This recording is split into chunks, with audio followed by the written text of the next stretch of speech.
Salut chère auditorice, je suis Chanel Menti et tu écoutes Balance ta pépite, le podcast qui kick les stéréotypes. Après, pour être 100% honnête et transparente avec vous, j'ai beau hoster l'émission, mais moi aussi, j'ai encore une très belle liste de trucs à déconstruire. Même si, et j'en suis pas peu fière, j'ai quand même avancé sur certains points, dont l'un de mes plus gros sujets, les poils. Pendant 10 ans, les poils, c'était vraiment mon hot topic. À base de si je m'étais pas épilé les aisselles le matin, je pouvais me retrouver le soir en cours de danse à enfiler un très gros pull, même sous 40 degrés, dans un studio sans fenêtre ni clim. Parce que oui, fun fact, mais j'ai été un petit rat de l'opéra. Enfin, petit rat de l'opéra, on s'entend, je préparais les concours. Voilà. Par contre, truc que j'ai bien été, c'était championne de France de GRS et dernière de France de gym. Avoir le vertige et faire des barres asymétriques, ça fait pas bon ménage. Mais bref, on peut dire que enfant, j'ai fait tout le catalogue des sports dits de filles. Et aujourd'hui, en tant qu'adulte, même si j'ai complètement dégenré ma pratique sportive, je vois bien que je me retrouve beaucoup plus en studio de pilates qu'à frapper dans un sac. Et aussi que j'ai un superbe legging rose bonbon qui va hyper bien avec mon tapis de yoga Parme et mes chaussettes antidérapantes violettes. J'ai un code couleur préféré.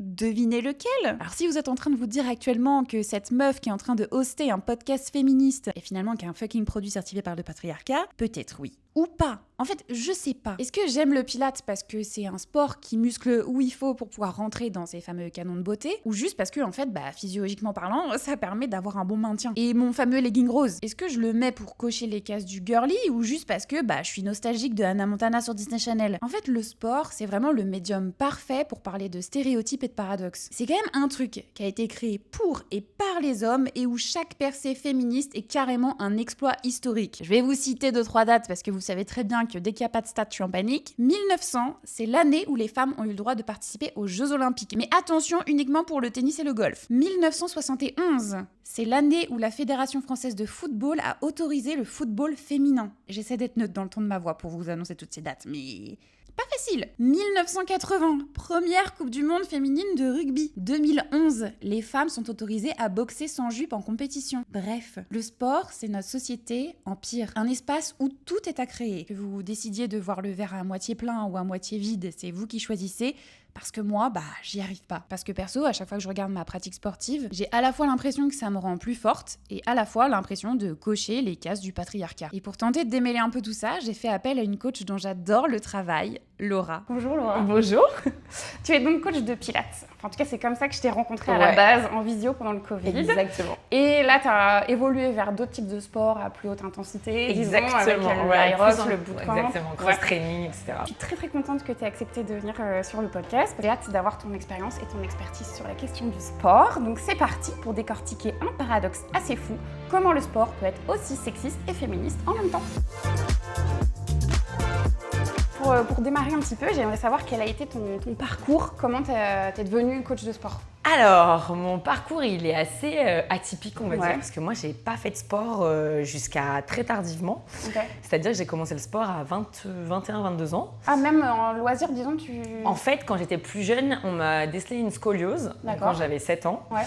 Et en gros, on m'a dit à 7 ans, faut arrêter le sport. Ok. Voilà, on m'a dit, en fait, les médecins m'ont dit, faut arrêter, t'es trop souple, t'es trop flexible. Donc en gros, on arrête le sport. Donc j'ai porté un corset pendant 11 ans. Et en fait, arrivé à mes 18 ans, j'avais pas fait de sport du coup. Ah ouais. Et en fait, j'avais mal au dos, j'avais mal aux hanches, c'était hyper compliqué. Ouais. Et en fait, je suis arrivée en Australie pendant ma licence. Ouais. Et à ce moment-là, tout le monde faisait du sport sauf moi. Ouais. Et donc du coup, j'étais là-bas, c'est hyper sportif. assez sursportif. Ouais, ok. Très différent de ce qu'on a ici en France. Ouais.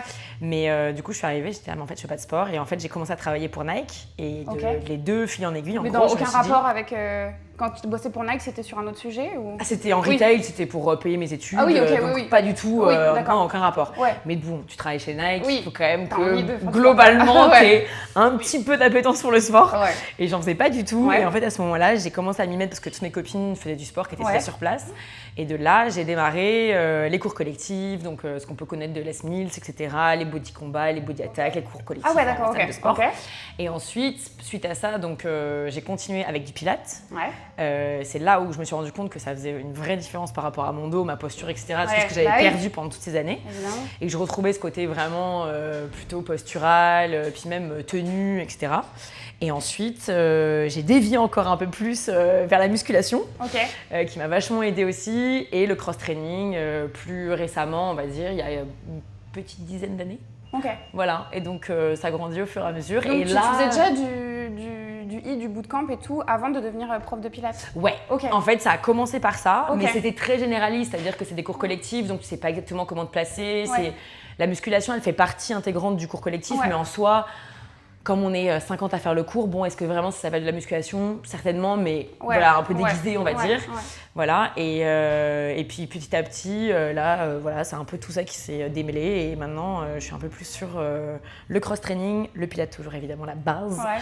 et le running. Ok, oui, Voilà. c'est vrai. Et le running. Ouais. Running. La seule fois où j'ai couru, c'était avec toi quand même. J'ai acheté mes chaussures et elles prennent le poussière. Il va falloir s'y remettre du coup. Oui, il va falloir s'y remettre. Et du coup, pourquoi tu as voulu être coach de sport?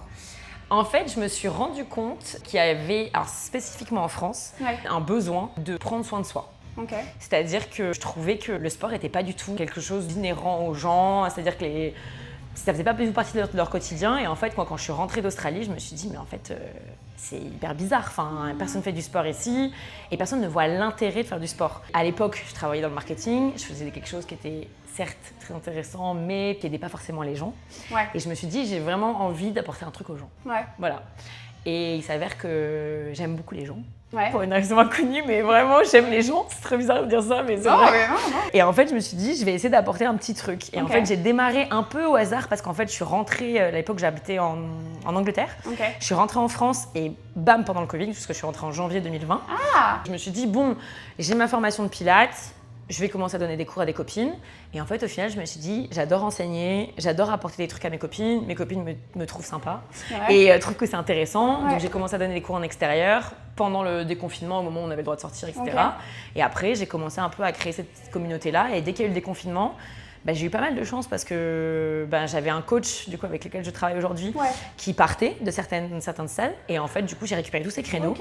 Et de là, en fait, est arrivé le sport dans ma vie et le fait d'apporter quelque chose à des gens. Et aujourd'hui, Ok, c'est trop bien. c'est mon métier à plein temps et c'est Trop bien. génial, quoi. Tu Ouais. sais, c'est un mélange entre un concours de circonstances Ah, mais et après, tu as tout vraiment. qui s'est aligné à un moment donné, quoi. Exactement. J'adore. C'est ça, c'est très drôle et donc c'est pas du tout. Enfin, on peut dire voilà, c'est un métier passion, on adore et tout. Alors, j'étais pas du tout passionnée par le sport avant parce que Ouais. je connaissais pas ça. Ouais. Et en fait, j'ai appris à adorer et aujourd'hui, en fait, c'est vraiment mon activité principale qui est, Ouais. enfin, on va dire mon activité principale, mes plaisirs qui est devenue mon Ouais. activité principale professionnelle. Il y a des punchs un petit peu qui je trouve qui reviennent souvent, du type prendre le pouvoir de son corps ou être la meilleure version de soi-même. Oui. Qu'est-ce que t'en penses? Être la meilleure version de soi-même, oui, certainement. Est-ce que t'es pas déjà la meilleure version de toi-même sans le sport? Certainement. Est-ce que ça peut t'apporter un petit truc en plus? Ouais, je pense que ça peut te donner un peu plus de confiance ou estime de toi et te dire peut-être que là, aujourd'hui, j'ai réussi à soulever, j'en sais rien, une barre, faire un exercice que tu savais pas faire ou que tu pensais ne pas pouvoir faire. Et je fais un peu le parallèle avec, je sais qu'on en reviendra peut-être tout à l'heure, mais par exemple avec Aerox, en règle générale, là, ce que j'adore faire depuis certains Aerox, c'est accompagner des gens. Ouais. C'est-à-dire que je l'ai fait pour moi, Ouais. avec des copines, pour de la perf.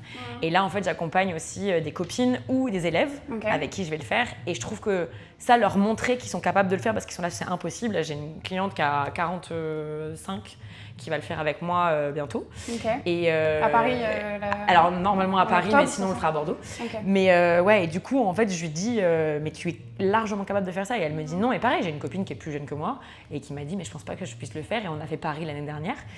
Et en fait, ne serait-ce que de l'amener à la ligne d'arrivée, je me suis dit, ok, c'est ça c'est peut-être ça la meilleure version de toi-même, c'est de te rendre compte simplement que tu es capable de le faire. Et juste de dire, ok, tu avais l'impression que tu pouvais pas, et maintenant la confiance en toi, la confiance en soi, tu l'as. Et tu t'es plus, tu empowers ce mouvement, tu vois, ce moment, voilà, et je trouve ça hyper cool. Ouais, mais du coup, bon, expliquons rapidement ce que c'est que l'Aerox. Je vais te laisser l'expliquer parce que Alors, c'est mieux que moi. l'Aerox, c'est une course un peu hybride qui te permet d'allier à la fois la course à pied sur 8 km divisé en 8 et 8 stations de mouvement fonctionnel globalement. Donc, on va travailler sur de la force, mais aussi sur des ergos. Donc, les ergos, c'est quoi? Ça va être le ski erg, un travail qui s'apparente globalement au ski de fond à peu près, et du rameur. Et du coup, on va faire 1 km de course, une station, 1 km de course, une station. Et globalement, on va dire, je crois qu'à Myrock, ça dure à peu près, je crois que la moyenne, c'est 1h20, 1h30. Ok. Donc c'est quand même un effort qui est assez prolongé et sur lequel tu vas rester globalement très haut sur une fréquence cardiaque assez haute. Donc il faut quand même te préparer d'un point de vue fréquence cardiaque, du coup, cardiovasculaire et musculaire, parce que tu as quand même des charges. Donc, et tu as aussi le côté technicité avec les ergos, etc. Mais voilà, c'est un peu ce qui a boomé l'année dernière, je pense, en France. Ouais, je sais pas, mais là, je suis assaillie de... Ouais, après, voilà. jamais tout le monde le fait autour de moi. Enfin, tous les gens que je suis sur Insta le font. Donc, j'ai C'est l'impression ça. que le monde entier est en train de faire de l'Aerox. Ben- Alors, j'en parle autour de moi et les gens, je crois ce que c'est. Ben, en fait, c'est ça. C'est que du coup, ce truc, en fait, pour moi, Aerox, ils ont été extrêmement forts dans le sens où c'est eux, je trouve. Alors, on va pas dire qu'ils ont pénétré le marché, mais là, tu sens qu'il y a eu un espèce de game changer Ouais. sur un marché qui est, encore une fois, assez naissant dans le sport, je trouve, en France, Ouais. où la compétition sportive n'est pas devenue exclusivement pour les athlètes. Ouais. Et donc, tu te dis, en fait, c'est pour tout le monde, c'est monsieur, madame, tout le monde. Et même si tu n'as jamais fait de sport, Ouais. tu te dis, je cours un petit peu. Et même si je mets un peu plus de temps, c'est pas grave, mais je peux le faire. Et je te jure, À chaque fois, je fais les cours à 45 minutes, je suis au bout du rouleau, je mets 2 heures à Après, remettre. attention, les formats Aerox qu'on propose en salle, Ouais. c'est des mises en situation qui sont très difficiles. Ok. Après, une fois le jour J, tu jauges par exemple avec ton partenaire, tu essayes de faire des relais à chaque fois, tu as des temps où tu relâches, ce qui n'est pas le cas par exemple en règle... Enfin, ça dépend, ça dépend du format. Mais voilà, moi je évidemment, pense à certains cours que je donne, Oui. où du coup, tu n'as pas vraiment le temps parce qu'il faut vraiment que ce soit sur 45 minutes et que ça rentre. Donc le format est vraiment, vraiment très intense, voire plus intense que le jour J. Ok, mais comme ça, t'es bien prêt. T'es bien prêt et voilà. Ok, Ça. c'est pas facile. C'est pas Mais évident, oui, mais non, mais c'est je sais ce que tu veux adaptable dire. Ouais. en fonction. En fait, il faut que tu t'entraînes un minimum sur de la course à pied et sur de la force, que tu comprennes un peu le mouvement aussi sur les ergos pour pas que tu perdes un peu temps, d'énergie et surtout d'énergie Ouais. pour rien. Mais une fois que tu as compris ça, ça roule. Tout est possible. Enfin, moi, j'ai un copain qui l'a fait avec sa maman, qui a plus de 60 ans. Une copine, ma copine qui le fait aussi avec son père, qui a, pareil, presque 70 ans. Ouais. Donc voilà, vraiment, ça se fait. Ok. Bon. Ouais, je te crois. Donc, tu sais ce qui t'attend. Non, mais ça donne envie, mais... Ouais. je sais pas. Je suis comme ça encore.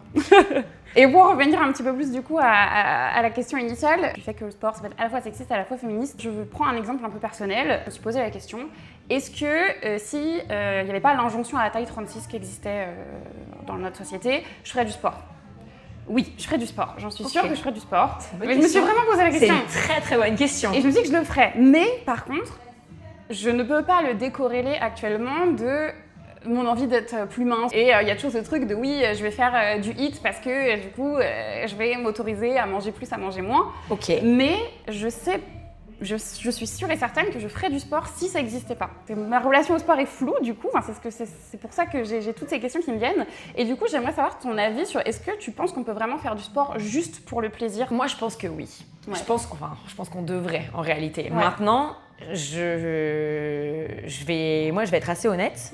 Moi, j'ai commencé le sport aussi pour ça. Ouais. J'ai commencé parce que je voulais une shape, parce que à l'époque, mon copain faisait beaucoup de sport et que je m'étais dit, il faut aussi que je fasse du sport, voilà. Mais je pense que le mindset switch à partir où tu décides que ça switch, en fait. Que de te dire, j'arrête de me poser 1000 questions vis-à-vis de ça. Et ce que je disais dès le départ, c'est pourquoi exactement tu fais du sport. Et en soi, le sport de base, c'est juste pour, j'ai envie de dire, durer plus longtemps. C'est pas nécessairement parce que tu as envie de rentrer dans un jean, etc. et qu'il faut absolument être à cette taille-là. Maintenant, si on dézoome un peu 2 secondes ou qu'on zoome justement sur les réseaux sociaux et qu'on regarde un peu ce qui se passe, c'est un peu le souci qu'on a. C'est-à-dire qu'aujourd'hui, ce qu'on appelle les fit girls, c'est des nanas qui sont surgaulées et qui sont première page de magazine, quoi.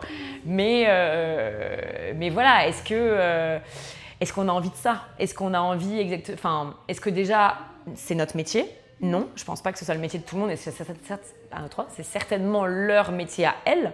Donc du coup, elles passent énormément de temps à la salle, elles passent énormément de temps à peut-être choisir ce qu'elles mangent, voilà, et c'est quelque chose de bien préparé. Et Est-ce que c'est vraiment ça que tu as envie d'avoir dans ton quotidien ? Je pense pas. Et je pense qu'aujourd'hui, de te dire, ok, est-ce que je prends un peu de recul vis-à-vis de ça et je me dis, je dézoome vis-à-vis du miroir, du regard des gens et pourquoi exactement j'ai envie de le faire ? Parce que j'ai envie d'être en bonne santé, pas essoufflée quand je monte mes escaliers, de pouvoir, encore une fois, là je prépare un 10K pour mes 36 ans, j'ai envie de pouvoir le faire alors que je ne l'ai pas fait quand j'étais plus jeune, voilà, de contrer plein de choses. Maintenant, c'est vrai que les réseaux sociaux, c'est un peu the souci de te dire est-ce que c'est ça à quoi je dois ressembler ? Non, je pense que c'est pas ça. Surtout que on connaît pas, enfin moi je connais pas la vie de ces gens. Il faut juste dézoomer 2 secondes et de se dire pourquoi vraiment j'ai envie de le faire. Et je pense qu'en plus, en soi, je me demande si c'est viable. Je pense que c'est pas viable en fait de se dire je vais le faire tout le temps pour la shape. Parce qu'il y a forcément des moments où tu ne pourras pas contrôler quelque chose, où ton corps il va définir les choses autrement. Et voilà, et en fait, au fur et à mesure, soit tu perds la motivation parce qu'en fait, ta seule motivation c'est celle-là et en fait, elle est un peu, je ne vais pas dire elle est vide, mais un peu quand même. Et c'est un peu dommage, si tu veux, de perdre un peu l'essence de pourquoi le sport a été créé. Et bien que, encore une fois, je critique, mais j'étais comme ça dès le départ. Oui, non, bien sûr. Et voilà. Justement, ton point de vue aussi évolué toi-même. Exactement. Sur ta relation à ça a évolué. Jeune, ça fait 15 ans que je fais du sport et aujourd'hui, je me dis, bon, même si je suis contente de la shape que j'ai aujourd'hui, c'est-à-dire que j'ai vraiment pris du recul par rapport à mon image, mais ça a été un long process. Ouais. Et un long process aussi grâce à ma relation, par exemple, qui m'a vachement aidée à essayer ma relation à moi-même et ma relation aussi avec mon copain à l'époque. Ok, d'accord. Qui m'a vachement aidée à me dire prenons un peu de recul avec ce qui se passe. Et comme tu te dis en fait, pourquoi tu veux avoir une taille 36 en soi ? Parce que tu veux plaire aux garçons et que voilà, tu veux rentrer dans une norme et voilà. Et en fait, moi je trouve que ça c'est la perte de tout, quoi. Mais malheureusement, c'est la vie. Et c'est comme ça qu'on a évolué. Et moi, dans lequel j'ai grandi. Et malheureusement, c'est un peu dans cette société-là qu'on vit. Mais voilà. Je pense que faut essayer de remettre un peu les choses dans leur contexte, un peu reprendre exactement le pourquoi du comment et pourquoi est-ce que vraiment c'est viable de se dire je fais ça uniquement pour ça. Ça demande beaucoup de réflexion et de travail sur soi, quoi. Je pense. Mais encore une fois, j'ai pas envie de dire que c'est de la maturité parce que c'est pas vrai. Je parlais de confiance avant. Je pense que ça, c'est plus de l'estime de soi. Et c'est un truc sur lequel moi je bosse depuis des années, qui est encore un peu bancal. Mais je pense qu'à partir du moment où là, tu es plus en accord avec toi, il y a numéro 1 ça, et du coup, tu peux contrer tout ce qui se passe. Enfin, tu peux contrer tout ce qui se passe. Tu peux essayer en tout cas de contrer ce qui se passe d'un point de vue sociétal, quoi. En tout cas, moi, c'est ce qui m'aide. Dans tous les cas, j'ai l'impression que le fait d'essayer de déconstruire ce que j'ai connu quand j'étais plus jeune, et même pour moi, ce qui me paraissait évident qu'il fallait que je fasse quand j'étais plus jeune et pourquoi j'ai commencé le sport, je me dis, est-ce qu'à 35 ans, j'ai encore envie de vivre avec ça ? Enfin, non. Est-ce que je me dis, je fais du sport parce que j'ai envie qu'Albert il me regarde dans la rue ? Non, pas du tout. Enfin, tu vois, non, quoi. Je me refuse de croire ça, quoi. Donc, je dis là, non, je veux pas. Mais encore une fois, je pense que au-delà du conscient, évidemment, c'est de l'inconscient qui va parler et tout ce que tu vas voir dans ton quotidien, qui est encore comme ça. En tout cas, je remarque en effet qu'il y a ce truc un peu à double tranchant qui existe finalement dans le sport et que toutes les questions que je peux avoir depuis le début, elles cohabitent en fait finalement. Le côté très strict sur la shape que tu peux avoir et en même temps le côté hyper empowerment. Non, mais c'est ça qui est hyper intéressant, c'est de te dire qu'il y en a un qui va primer sur l'autre à un moment donné et il faut que ce soit bon. Et je pense que ça va forcément dans le bon sens, quitte à se dire ok, je fais du sport aujourd'hui pour accéder à une compétition sportive, pour se dire ok, je me remets à la course, à pied peut-être, et ou autre chose. Mais te dire, en gros, ton corps, c'est une machine et c'est le truc dans lequel tu vas vivre tout le temps. Il y avait une nana que je suivais, que j'ai rencontrée, qui est une fitness influenceuse en Australie, et que j'avais rencontrée l'année dernière, et elle disait en gros, moi je veux pousser mon corps jusqu'au bout, quoi. Je veux voir un peu de quoi il est capable. Et c'était pas vraiment en mode jusqu'au bout, jusqu'à ce que ça shut down, mais vraiment c'était je veux voir de quoi il est capable parce que du coup, step by step, j'essaye de pousser. Donc par exemple, elle a commencé à courir, elle a fait un 10 km, elle a fait un semi, elle a fait un marathon, là elle fait un Ironman. Et du coup, elle veut voir de quoi son corps est capable. Et je trouve ça hyper intéressant. Et te dire, effectivement, ton corps, c'est une machine. Tu lui parles, tu l'utilises. Moi, je lui parle très souvent. Et en fait, je pense que c'est ça. Et c'est Et enfin, je corrèle ça aussi à ça, mais je pense qu'il faut apprendre à aimer son corps aussi.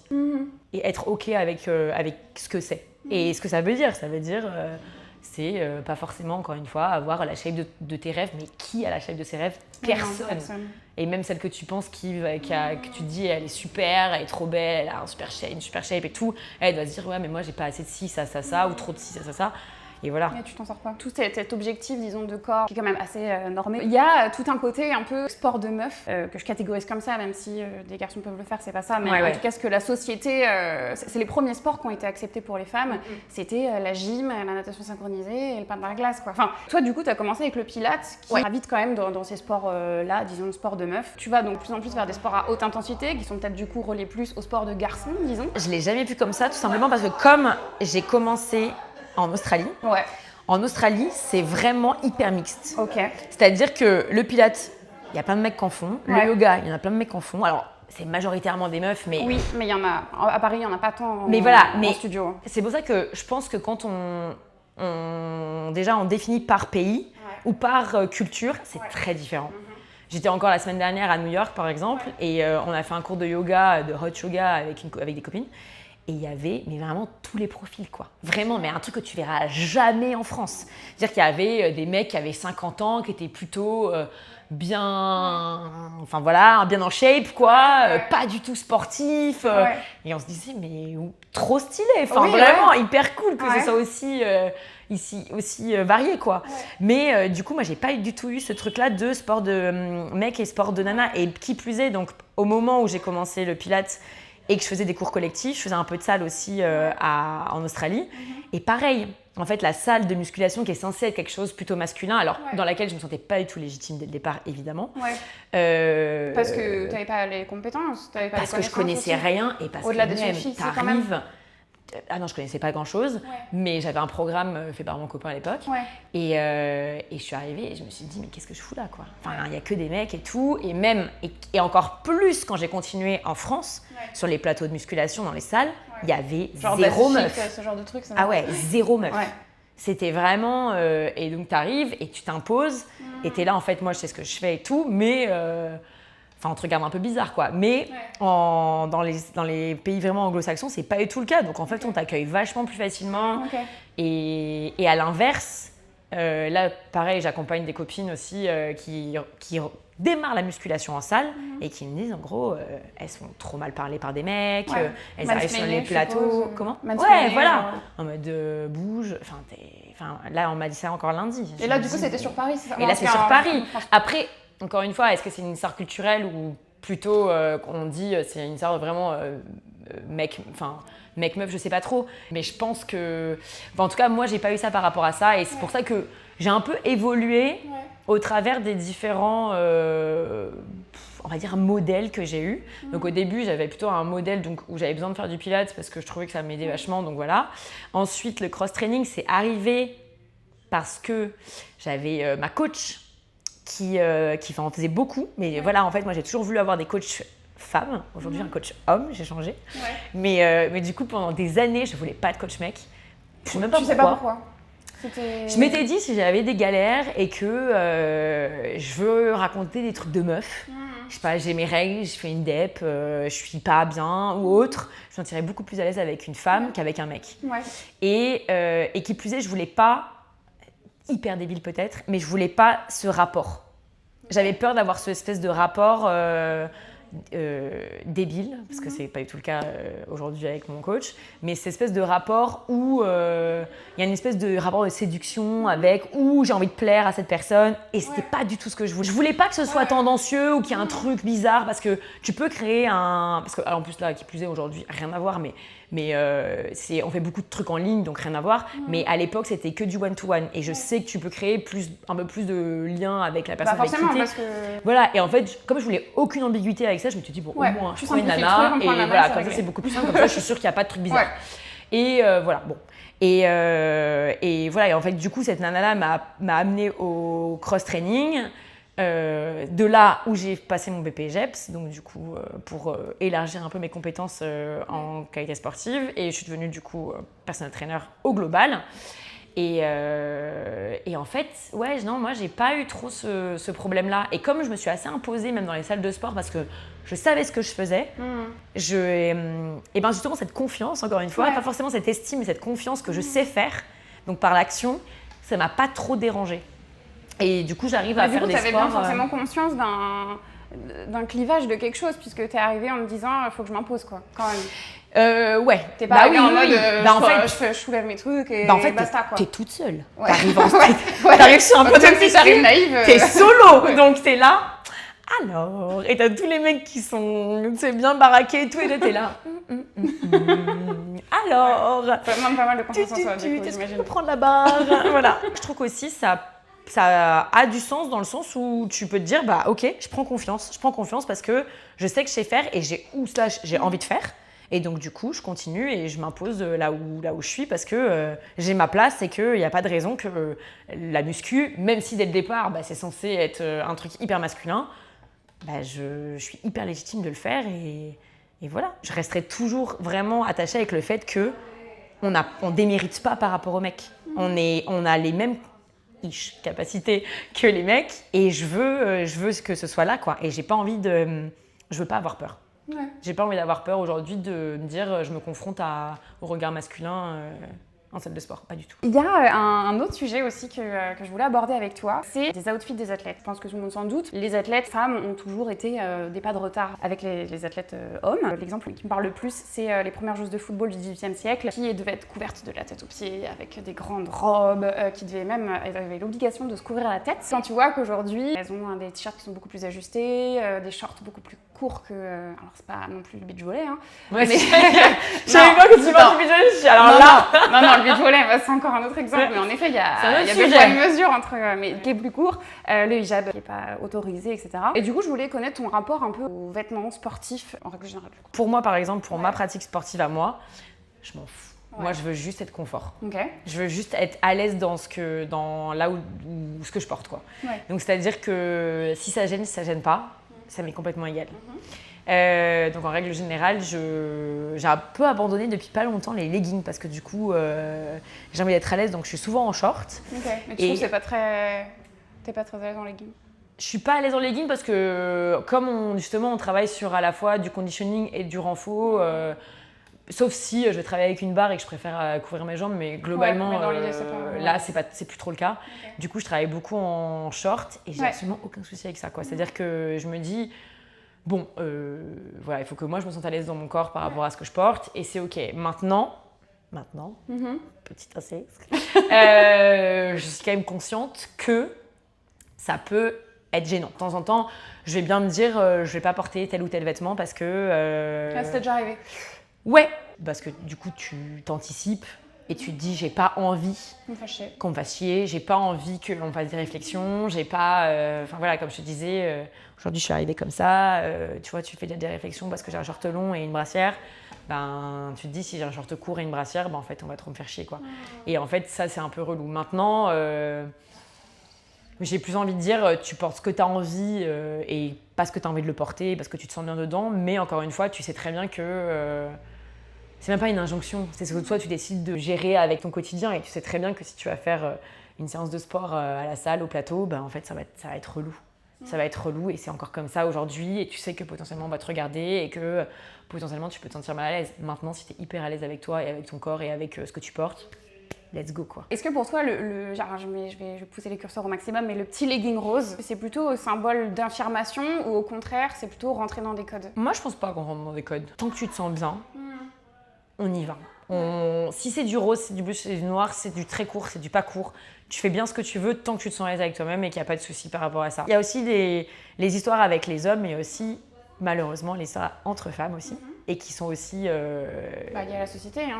On nous met tout en rival. Exactement. Et moi, c'est ça, ce sur quoi aujourd'hui j'ai aussi envie de me battre, parce que je trouve qu'on n'a pas assez de solidarité entre nous. Et il faudrait qu'on le fasse parce qu'on sait pourquoi on est en rivalité et qu'on est en rivalité depuis toujours, voilà. En tout cas, depuis très longtemps. Et pourquoi, voilà, et pourquoi. Et voilà, moi je me dis juste, si tu te sens à l'aise avec ce que tu portes, peu importe ce que ça veut dire, et peu importe si ça rentre globalement dans les codes girly, bah ok, pas de soucis quoi, enfin, il n'y a pas de problème. De la même façon que si tu as envie d'avoir un grand short de basket et des baskets, enfin voilà, et des grandes chaussettes ou un truc hyper large, c'est pas, enfin voilà. Pour moi, c'est comment tu te sens. Et si tu te sens bien, c'est cool. Comment pour toi on pourrait arriver à ce que le sport soit juste le bon mindset? Qu'est-ce qu'on pourrait changer dans notre société, dans notre façon de faire? Vraiment, on part dans des trucs hyper idéalistes. On va reprendre ce qu'on disait dès le départ, en fait. On va se dire pourquoi on le fait. Pourquoi on le fait et pour recréer de la matière dans la machine et essayer d'améliorer ton cœur, tes muscles, nourrir tout ça, améliorer tes performances si jamais tu as envie de faire des perfs à un moment donné, et peu importe ce que ça signifie. Hein. Je dis pas qu'il faut devenir athlète au JO, hein, mais voilà, mais en gros, vraiment essayer de se dire pourquoi on le fait pour ces raisons-là, et même peut-être pour se prouver, entre guillemets, pas dans le mauvais sens du terme, mais dans le bon sens du terme, qu'on est capable de faire des choses. Parce que, voilà, encore une fois, ton corps est capable de faire des choses, donc du coup, tu es capable de faire des choses. Et aujourd'hui, le sport est une manière de s'affirmer et de recréer de la confiance, de l'estime, etc. Et laisser de côté, qu'est-ce qu'on peut se dire? On peut se dire, on laisse de côté... Est-ce que je peux dire un mot, mais tous les connards qui me font chier, quoi. Mais non, et je pense, l'aspect extérieur. Je pense que tout ce qui est extérieur et ce qui est néfaste au sport aujourd'hui, ou en tout cas de ce dont on parle aujourd'hui, c'est sûrement ça. C'est l'idée qu'on veut cacher au travers du sport. Mais en fait, le sport de base, c'est ça. On le voit bien. Là, je dis ça parce qu'aujourd'hui, on est le 11 juin. Mais il y a 2 semaines, il y avait la victoire du PSG. Au-delà des débordements et tout ça, franchement, tout ce que ça a fédéré. Enfin, nous, on était encore une fois à New York. Ma copine, elle n'était pas là pour l'Aerox, elle était là pour le PSG. Et en vrai, moi, j'ai vu, ça m'a fait pleurer pour elle. J'en ai rien à faire du PSG. Et franchement, j'étais hyper touchée. J'étais là, je la revoyais et je voyais tous ces gens qui étaient autour du sport. Le sport, ça fédère, quoi qu'il. Quoi qu'il, le sport, ça fédère. Et c'est ça. Et c'est ça qui est hyper important. Et moi, je me rappelle quand j'ai commencé les courses, par exemple, l'entraide, quoi. Les galères quand t'es au 20e kilomètre, que tu termines ton semi, que t'en peux plus, que t'as envie de mourir et que t'as un gars à côté, il te propose sa gourde et que t'es là. T'es qui? T'es qui? Tu vois, et genre, encore une fois, c'est des choses que malheureusement, je pense qu'en France, on voit pas trop parce qu'on est un peu plus, j'ai envie de dire timide, pas qu'on est très individuel, mais peut-être on est peut-être un peu plus timide et donc du coup on voit un peu moins ces choses-là. Mais je trouve que dans le sport, en fait, tout s'arrête. Et ça s'est vu même les JO l'année dernière. Ça s'est vu et on a eu un sentiment de paix, de fierté, de paix. Les Parisiens étaient bien, quoi. Je veux dire, Paris était peace, on était trop cool. On s'est dit, vas-y, on relance les JO l'année prochaine, quoi. Franchement, c'était hyper cool. Et pour autant, le climat politique n'était pas zinze. Et tu te dis, en fait, ça a créé quand même des rassemblements. C'était même catastrophique. C'était hyper catastrophique. Et voilà, et pour autant, on a quand même réussi à mettre de l'eau dans notre vin par rapport à ça et à se dire, ok, on reste là pour plein de choses. Le marathon était incroyable. Il y a eu des soutiens de fous. Donc, en fait, pour moi, c'est ça, c'est rassembler. Et c'est, je pense, ma valeur première, ou en tout cas, ce que j'aimerais que le monde soit aujourd'hui, c'est que les gens se rassemblent et se voient et soient en communion, quoi. Mais en gros, mais vraiment qu'on se dise, ok, on arrête. Je dis pas qu'il faut taper on pourrait pas jamais, mais non, on est parti sur un truc idéaliste, donc ça marche. Voilà, mais en gros, je me dis, voilà, pendant les JO, on a vu des choses assez extraordinaires, même interpays, intrapays, international. Bien sûr. Des choses que tu pourrais pas voir ailleurs. Et tu te dis, en fait, ça, c'est la beauté du sport. C'est ça. Et voilà. Et en fait, et d'un point de vue performance, ce qu'on a vu à Roland-Garros, c'était incroyable. Et voilà. Et en fait, du coup, tu te dis, le sport, c'est ça. Et c'est pas tous les à côté, tous les trucs tout nazes qu'on voit et toutes les injonctions qu'on se donne et Mais si, encore une fois, cette injonction-là te permet d'accéder au sport, dans le sens négatif pour du positif. Pas grave. Ouais. Ça démarre et après, tu verras bien que ça va t'amener dans des trucs de fou, quoi. J'adore. Voilà. C'est un beau mot de la fin, je pense. Merci beaucoup d'avoir partagé toute ton expérience et ton expertise pendant cet épisode. Où est-ce que du coup on peut te retrouver sur tes actus? Sur mes actus, on peut me retrouver maintenant de suite chez Épisode pour des cours donc plutôt musculation, on va dire fonctionnelle, travail de pilates sur machine. Et chez Slow Wellness House, pareil, aussi pour de l'Irox Bootcamp et travail un peu différent sur du pilates mais avec des suspensions. Ok, trop bien. Et pour tes infos, je mettrai tout en barre de description. Ça y est, c'est déjà la fin de l'épisode, c'est passé tellement vite. Merci infiniment de l'avoir écouté jusqu'au bout. Et si t'as aimé, pense bien à t'abonner et à liker, c'est hyper important pour le référencement. Et puis c'est tout bête, mais c'est la seule façon que j'ai de savoir si ce format vous plaît toujours autant. Aussi, merci infiniment à Mensa, un coffee shop dans le 10e à Paris, de nous accueillir à chaque fois aussi bien. Et puis à très vite pour un nouvel épisode de Balance ta pépite.